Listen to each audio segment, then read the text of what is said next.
시청자 여러분 안녕하십니까, 김동수입니다. 이 시간에는 공직선거법에 대한 내용으로 여러분과 함께 하겠는데요.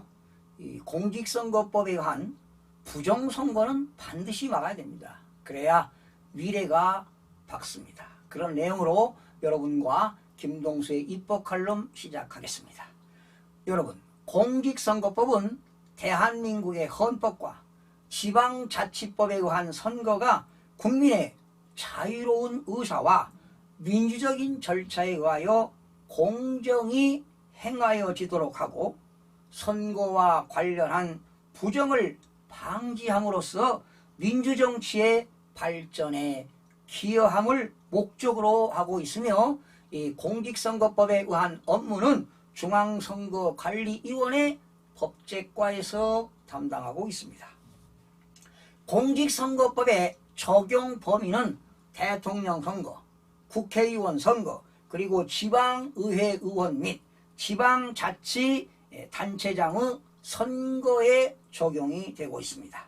그런데 지난 20대 대통령 선거 사전투표장에서 선거 관리 전반에 심각할 정도로 많은 부작용이 발생한 바 있습니다.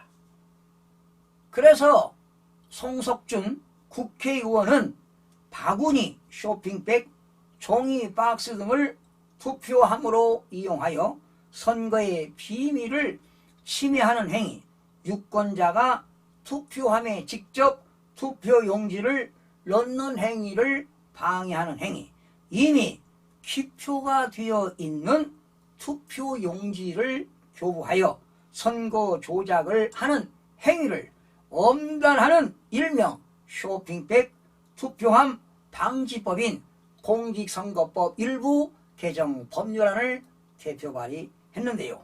그러면 제한 이유를 살펴보겠습니다.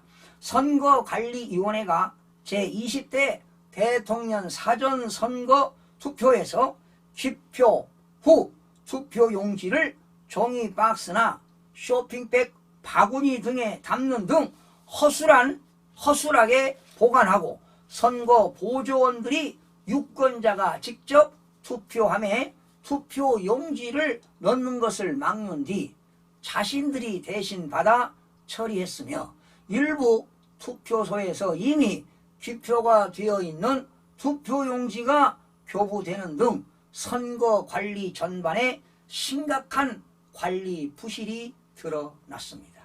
이에 투표관리관으로 하여금 이미 기표가 되어 있는 투표용지를 교부하지 않도록 하는 의무를 부과하고 선거관리위원회의 위원, 직원 또는 선거사무에 관계 있는 공무원이나 종사원이 투표 위조나 증감을 위하여 이미 기표가 되어 있는 투표용지를 교부한 경우에는 3년 이상 10년 이하의 징역에 처하며 선거관리위원회의 위원, 그리고 직원 또는 선거사무에 관계 있는 공무원이나 종사원이 기표소, 투표함 등 투표소의 설치 등을 설치하지 않거나 투표의 비밀이 보장되지 않는 설비 등으로 투표의 비밀을 침해하거나 침해하게 할 때 및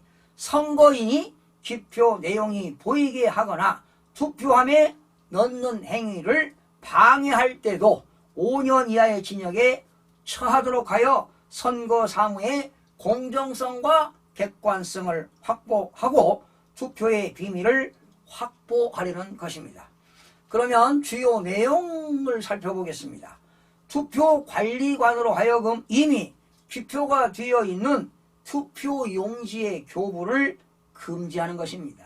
선거관리위원회 의원, 그리고 직원 또는 선거사무에 관계 있는 공무원이나 종사원이 기표소, 투표하는 등 투표소 설비 등을 설치하지 않거나 투표의 비밀이 보장되지 않는 설비 등으로 투표의 비밀을 침해하거나 침해하게 할 때, 그리고 선거인의 기표 내용이 보이게 하거나 투표함에 넣는 행위를 방해할 때는 5년 이하의 징역에 처하도록 한 것입니다.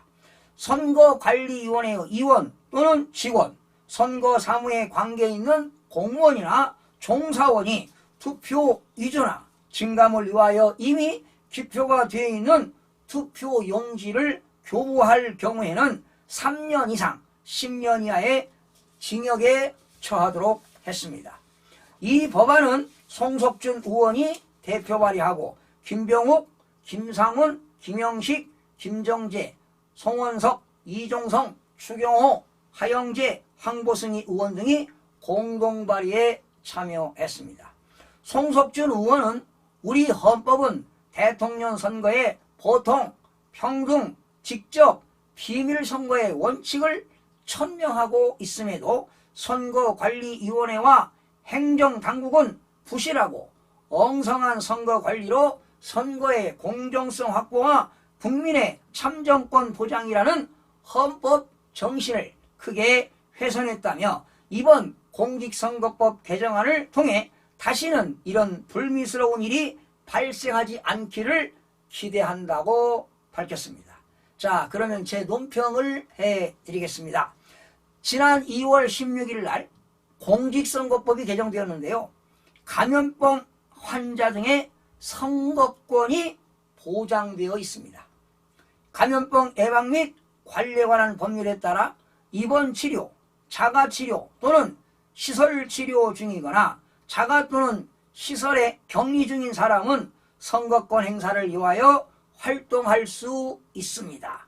또한 국가와 지방자치단체는 격리자의 선거권 행사가 원활하게 이루어질 수 있도록 교통 편의 제공 및 그 밖에 필요한 방안을 마련하도록 법으로 정해져 있습니다. 확진자 사전투표 관리 부실 사태 발생은 낙후된 후진국에서나 있을 법한 일입니다. 임시 기표소에서 별도로 실시된 확진 격리자 사전투표 당시 유권자들의 투표용지를 소쿠리나 비닐봉지 등 허술한 용기에 담아 이동시키는가 하면 일부 지역에서는 이미 기표된 투표용지를 배부했다는 사례가 속출하면서 부정선거 의혹에 불을 댕겼습니다. 논란이 확산되자 선거관리위원회는 관리 부족을 인정하면서도 부정선거는 가능하지 않다며 선을 그은 바 있습니다. 여러분, 투표관리관이 기표가 되어 있는 투표용지를 교부해서는 되겠습니까? 선거관리위원회의 위원, 직원 또는 선거사무에 관계 있는 공무원이나 종사원이 기표소, 투표함 등 투표소의 설치 등을 설치하지 않거나 투표의 비밀이 보장되지 않는 설비 등으로 투표의 비밀을 침해하거나 침해하게 할 때는 강력한 처벌을 해야 할 것입니다. 공직선거법 제249조에는 투표 위조 또는 증감죄가 있는데요. 투표를 위조하거나 그 수를 증감한 자는 1년 이상 7년 이하의 징역에 처하도록 되어 있습니다. 선거관리위원회의 위원, 직원 또는 선거사무에 관계 있는 공무원이나 종사원이 투표를 위조하거나 그 수를 증감한 자는 3년 이상 10년 이하의 징역에 처하도록 지난 2014년도에 개정이 되었지만 더욱더 강력하고 무거운 처벌을 해야 할 것으로 사료가 됩니다. 특별히 이번 대통령 선거를 통해 농객들이나 오피니언 리더들이 침묵으로 일관하고 있다는 사실에 가슴이 미어 터집니다. 돌아오는 6월 1일에 치러지는 지방의회 의원 및 지방자치단체장 선출하는 지방선거는 공정하고 투명하게 이루어져야 합니다. 특히 후보자들은 공직선거법을 위반하여 불이익을 당하는 일이 없도록 철저한 학습과 준비가 필요합니다. 모든 선거는 민주주의의 꽃입니다. 민주적인 절차에 의하여 공정한 선거가 행해질 때만이 민주정치의 발전은 물론 미래의 대한민국을 살리는 길입니다. 시청해주신 여러분 고맙습니다. 여러분들의 많은 고견을 부탁드립니다. 다음 시간에 찾아뵙겠습니다.